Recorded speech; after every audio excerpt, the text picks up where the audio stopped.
This is the War Room Roundtable podcast, the show that takes you around the world to share interviews with some of the most successful and relevant businessmen and women on the planet. Hear their stories and get the most important business lessons they've learned on the road to success, and get exclusive advice on how to implement their successes into your life and business. The War Room Roundtable is brought to you by your hosts, Jason Miller, CEO of Strategic Advisor Board, and Phillip Lanos, CEO of Own the Rhythm, and former podcast host for Entrepreneur and Inc. magazine.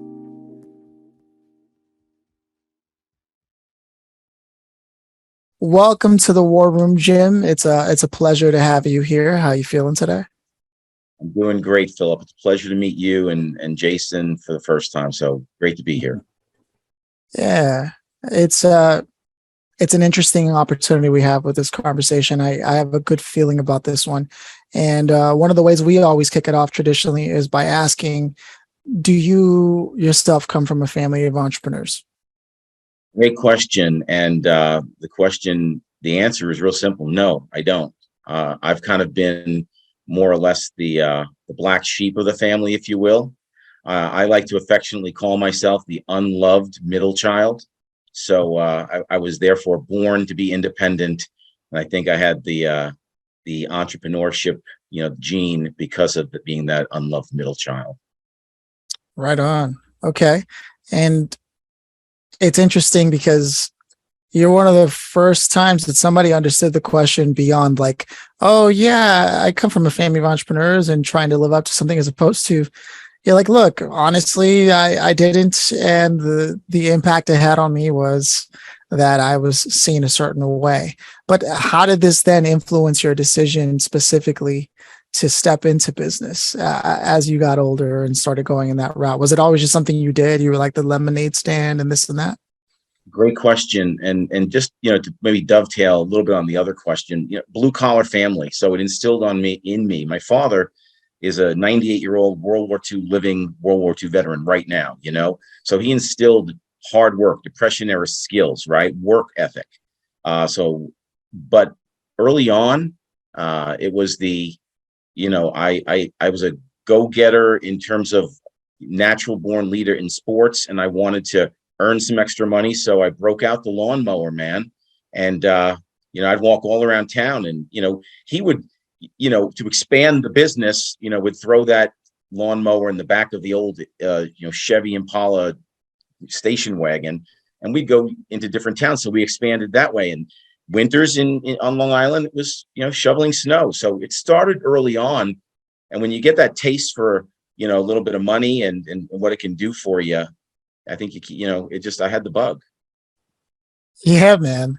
Oh, and I love that you positioned it as Depression era skills, because I feel like that opens up an interesting idea, and just in general with sort of the times and what skills you need for those times as they come around, kind of like today with remote work and this and that. But before we go there, you have a veteran in the family, and that's something that I know, Jason, as a veteran, you can definitely speak on to sort of that work ethic and that hustle and how that all fits in. Well, that's a whole different era or generation, no doubt, because not to take anything away from my era veteran or anything like that, but they came home and went to work. They were quiet. They didn't talk about it. None of that stuff, and they lived a very different time than, I'm sure your father looks today, or if he could come into the fold of some of the things today deeper, he would have some, I'm trying to think of a good way to say it. He would have some things to say about that, I'm sure. Absolutely. Trying to be a touch politically correct here. Because if it was my dad, it would be not politically correct at all. Look, when you get raised and this is what's interesting about being an entrepreneur and delving into leadership at this stage of my life where I'm at. But when you're raised in a George Patton household, I was going to say command and control. There you go. Okay. That's both positive, and also it has its downsides. It's challenging, especially 21st century leadership, and where we're having to go with, being more empathetic and developing people. Yeah. See, and I was kind of in that same George Patton, household where I would say my dad was very rigid. That's probably the right word. Very rigid in his thinking. And, there was all these little lessons baked into it, like I was on an interview with Forbes on Thursday and, trying to explain the definition of hard work. Right. And the only example I could really think of was when I was about 9 years old. I used to get up before school and my dad would make me shovel about a ton of grain into the feeders, right? Mm-hmm. And 30 feet away was a farmhand, one scoop and done, right? And I didn't get it then at all. It was just like, this is stupid, Right. When you're 9. But then later in life, you make that connection of, wow, that kind of shaped how I am today in that hard work, and things pay off and it builds resiliency. And that's the one thing I am very thankful of, for sure. Same here.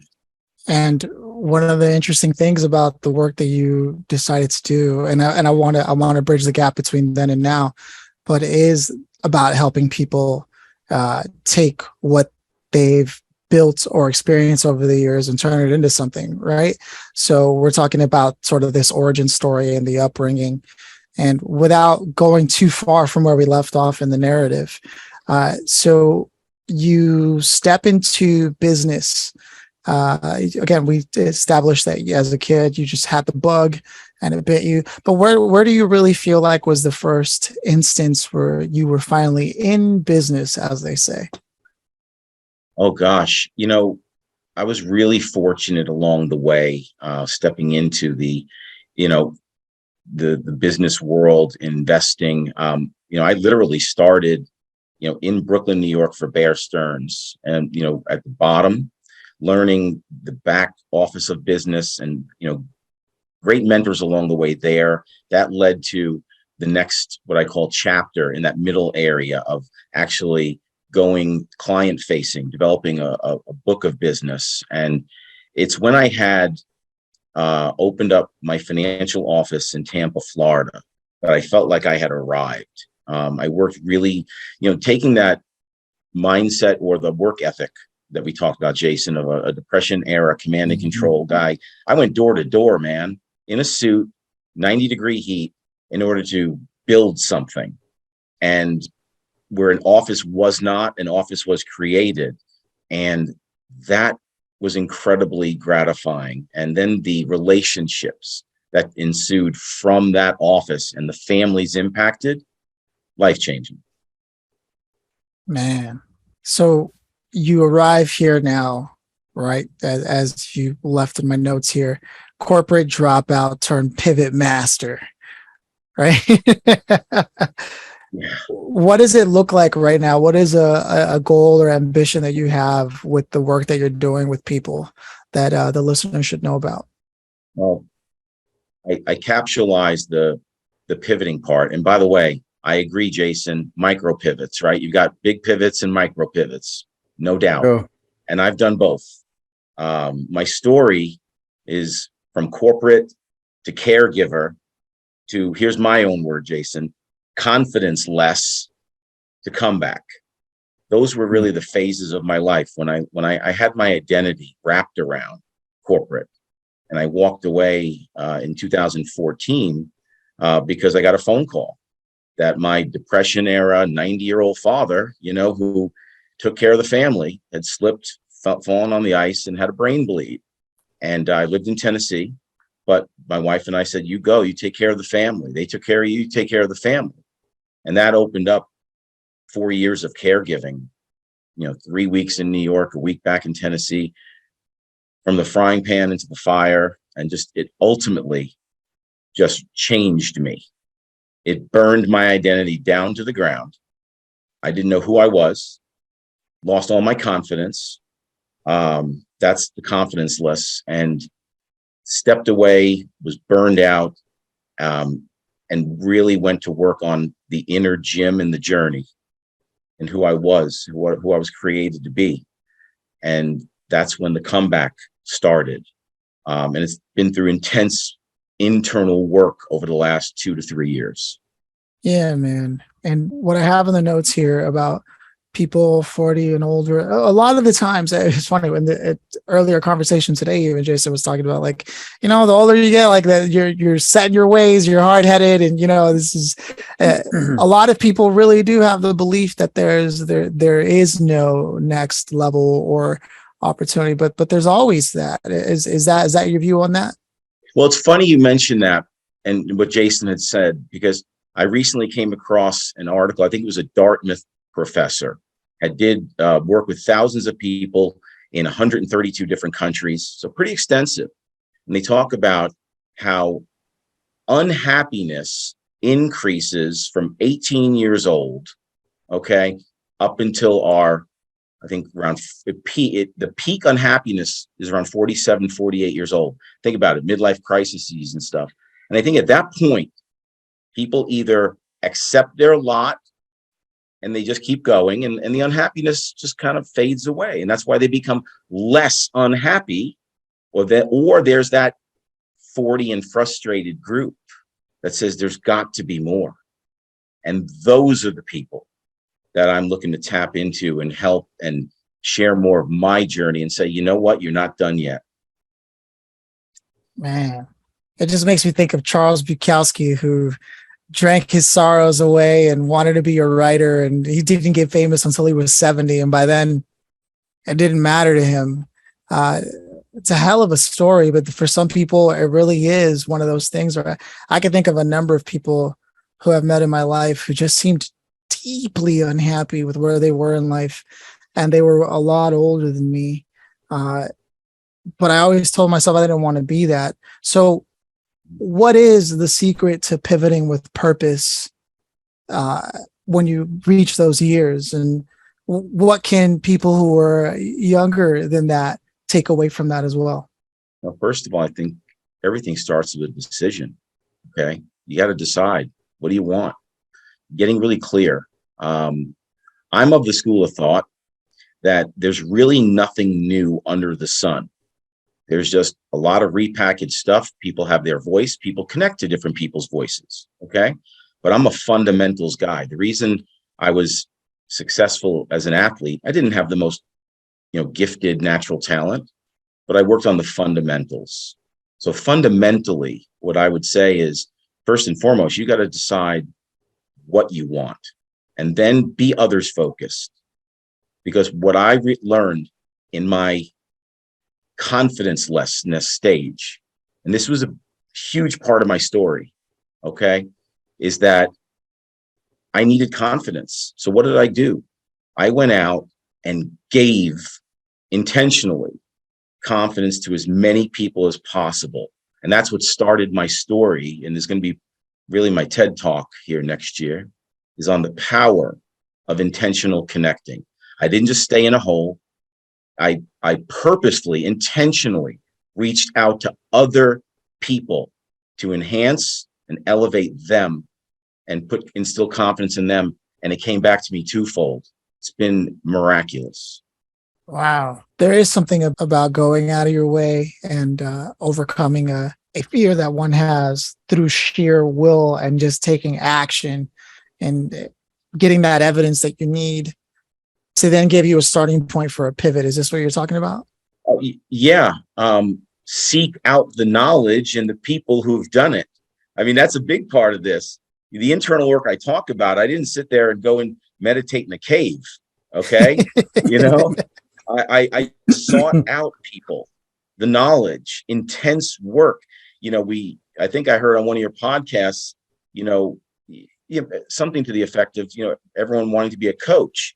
I've got the experience in my life, but it was the internal work of the last 2 to 3 years is what I think really qualifies me to really make a difference in other people's lives, because I sought out that knowledge and the mentorship from trusted sources.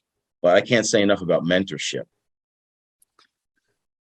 Yeah, man, that's true. I mean, I'll give you a classic example. Coming into contact with Jason myself, I've been exposed to a lot of things that I've worked with a lot of people over the years, even before that with entrepreneur and this and that,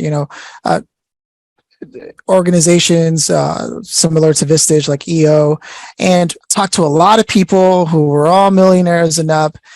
But there's just something about somebody who genuinely wants to see others doing good that changes the quality of your interaction and the people that you come across because of that nature of that person.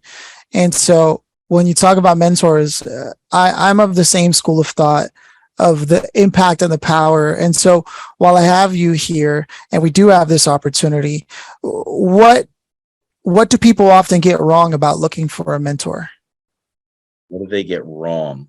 I think what they get wrong is trying to find, or maybe connecting with anyone that promises that it's going to be easy or quick. I think it's getting and finding someone, and I was fortunate, someone that's going to talk honestly, that it's hard work and it doesn't stop.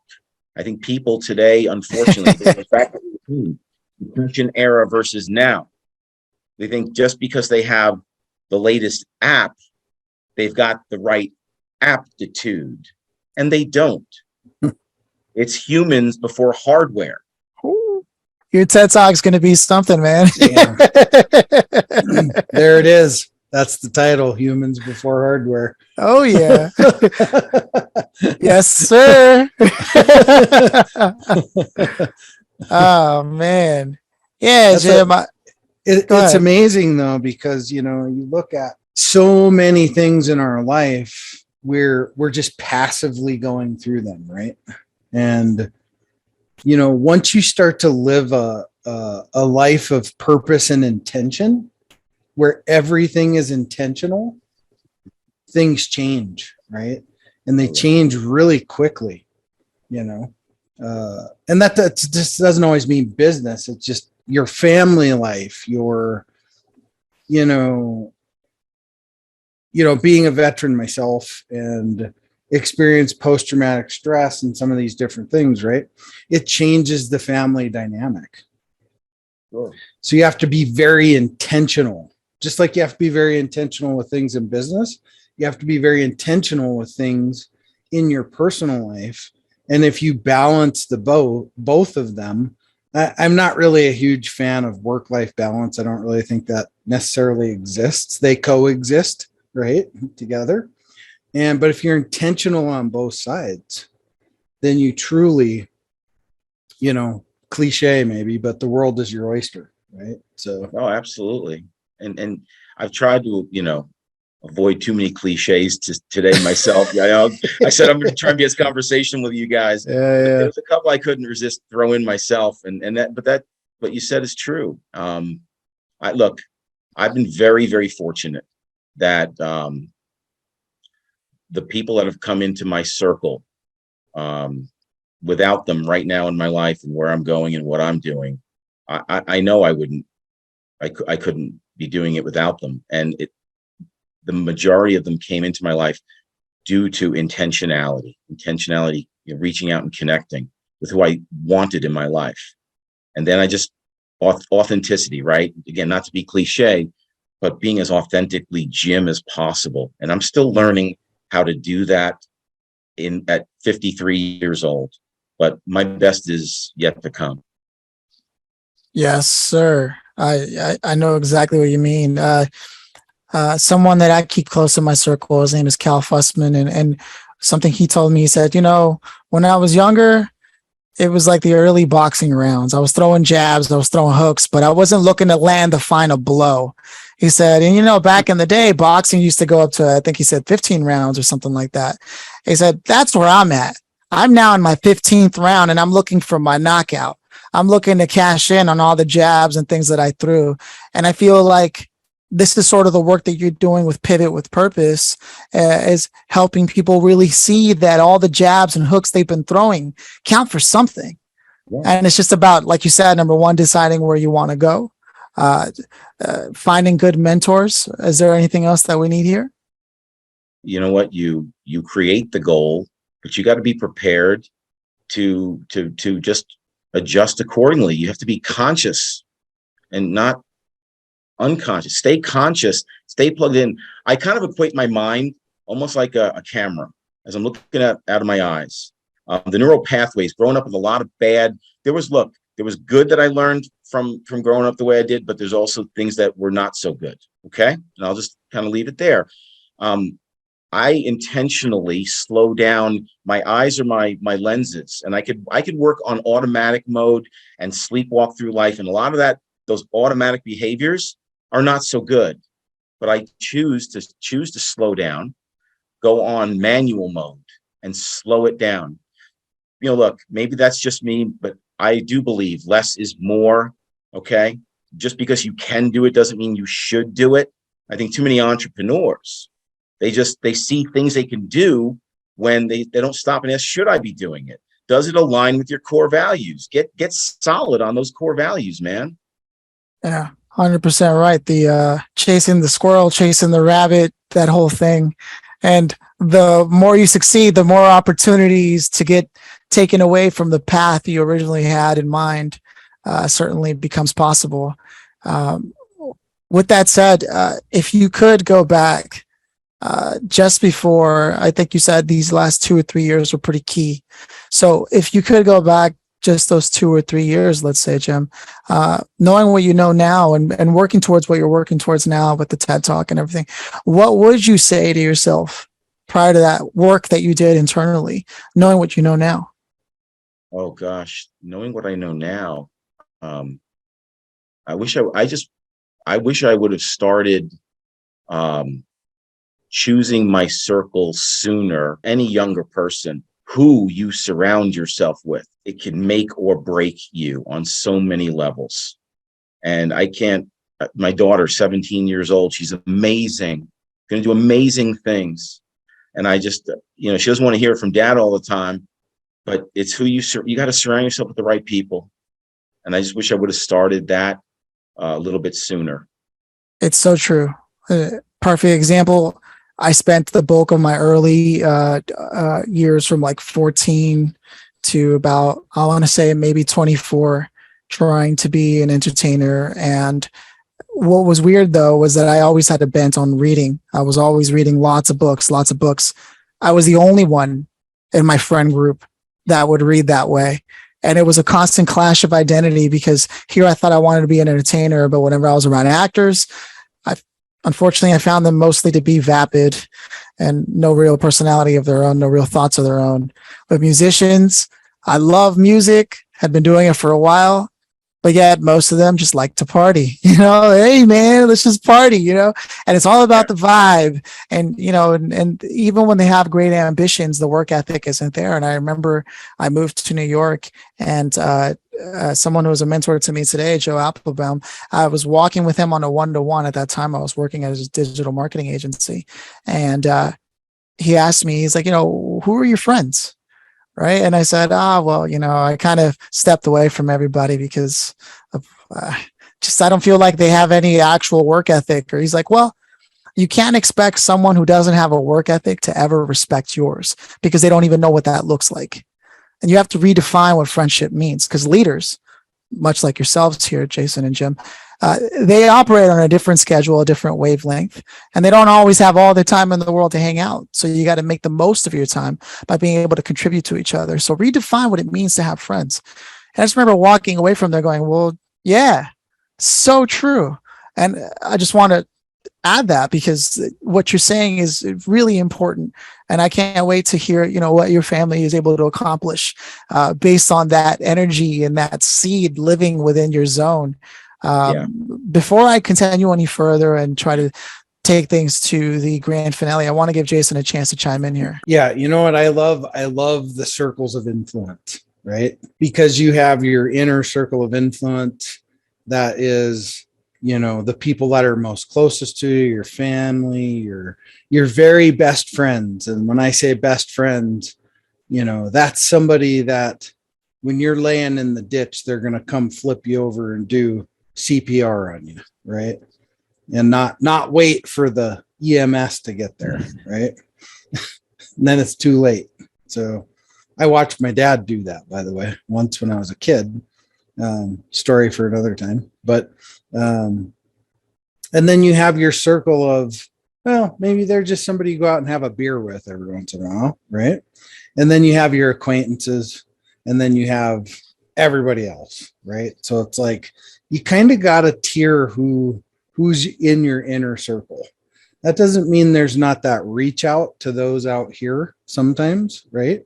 To pull them in, and they end up being in your inner circle, right? At some point.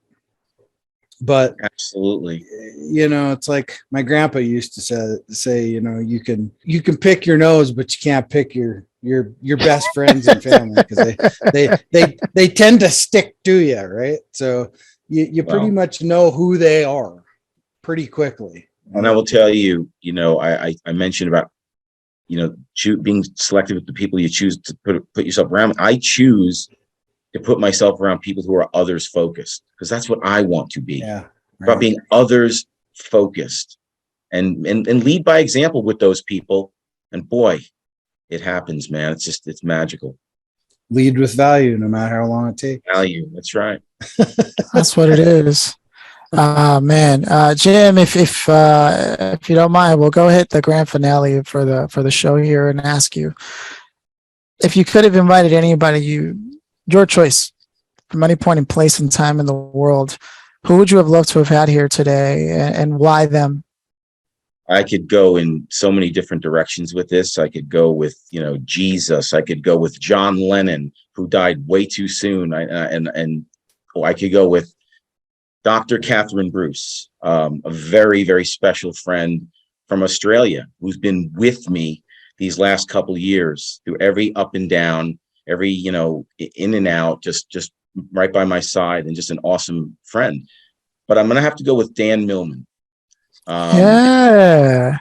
Way of the Peaceful Warrior. When I was in college, and that book it planted the seed of so much of what I was going to need to face through my life, and how I would just love to have him here to thank him and have him, bestow the boons of his knowledge on all of us. Man, I have not heard of Dan Millman in years, but I'll never forget. There is no such thing as an ordinary moment, and how important that phrase is, especially because it lines up with what you said earlier about you could live on autopilot, but you intentionally make the effort to slow down and really capture the moment, because it's just like walking through a river back and forth. Either way, you're not the same person every time you do it, right? And there's something that's taken place. And so being present, such a valuable lesson. What a great choice. I can see the work that you're doing and the energy you want to put out into the world, Jim. And I want to be able to amplify that. So where can people go to connect with you? Best way is through LinkedIn, and continue to follow.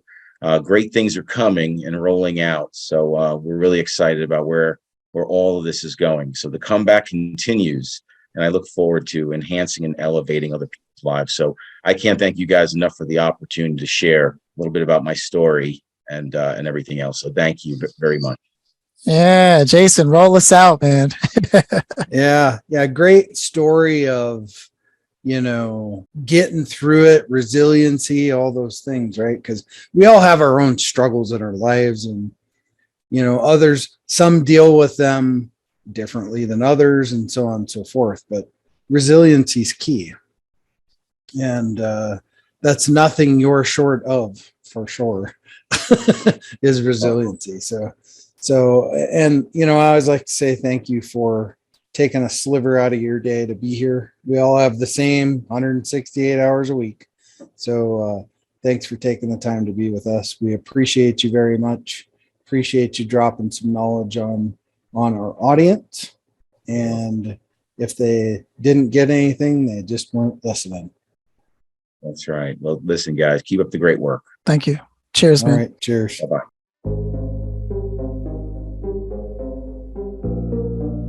Thanks for listening to the War Room Roundtable with your hosts, Jason Miller and Phillip Lanos. please leave your feedback and visit strategicadvisorboard.com to get the latest and greatest business advisement on the planet. Follow us on social media for updates, and always remember, if you can dream it and believe it, then you can go achieve it. We'll see you in the next episode.